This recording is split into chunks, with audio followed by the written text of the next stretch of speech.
Well, we're happy you can join us for another week of our Wonderful Day in the Lord broadcast as we're looking together at walking through the Bible, really. We're kind of doing a J. Vernon McGee here, if you're familiar with him. He worked all the way through the Bible with those who follow him, and then, of course, he's been dead many years, and they're still being put out on radio and so forth, and a lot of people have gone through the Bible with him.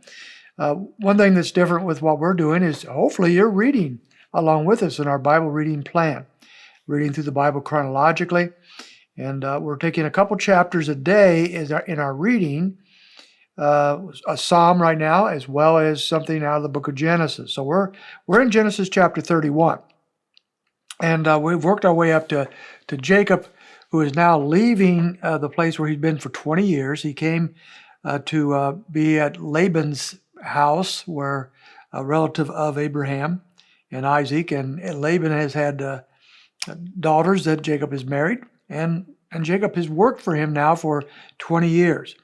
And then the Lord comes to him after 20 years or so, and he says to him, verse 3, "Return to the land of your fathers, to your relatives, and I will be with you." So remember, Jacob is the heir of the promise to Abraham, and he needs to go back to the land that God has promised. And so after 20 years of being out of the land, the Lord says it's time for you to go home. But he also knows that this is not going to be so easy for him to do. So Laban is not going to like this. So the story, just in brief, in this chapter, Laban has benefited greatly from God blessing Jacob. But of more recent times, God has been blessing Jacob much better than Laban. And Laban's property, his livestock and so forth, has actually gone downhill. But Jacob is doing quite well. But still, he's done well because of Jacob. And so now it's time for him to go back to his land. And so he secretly determines that he and his family will take off without telling Laban. And that is not necessarily going to be a great thing. It says in verse 13, I am the God of Bethel, where you are anointed a pillar. So we go back to Genesis 28:19 to 22. There Jacob first encountered God on his way to see Laban some 20 years before. And God has taken him right back to where he was. What's interesting, one of the most interesting features of this chapter is as they take off, that we find down in verse 19 that Rachel stole the household idols from her fathers. Now that's an amazing thing. We would not have expected that Jacob's family were worshipers of idols.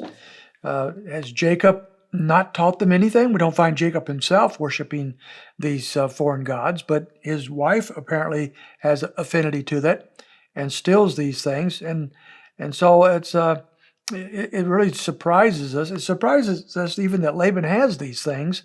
And as we drop down to verse 30 later, we see these are very important to him. When he comes chasing after Jacob and his family, saying, "Why have you done this to me?" One of the things he wanted most of all, verse 30, is his gods back. He wanted these idols back.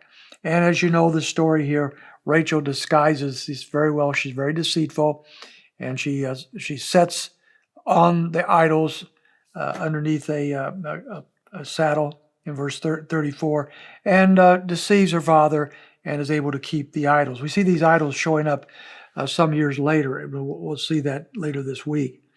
But in verses 38 on down, we find Jacob and Laban at odds with one another, because Laban would have killed Jacob if he could have, but in verse 24, God warned him not to do that, so he pays attention to that. But when the men start to depart and they separate, they are negotiating about the future. So Laban says to him, look at verse 43, let's make a covenant.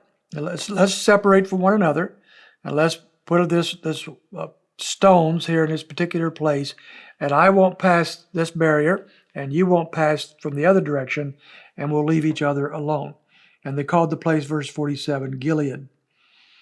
And so they make this treaty. They separate from one another, and Laban is now out of the picture. He's no longer part of Jacob's life. And you would think everything will be happy ever after. Jacob is obeyed. He's going back to the land, but such is not to be the case for poor Jacob. We'll pick up chapter 32 tomorrow and see what the rest of the story has to entail.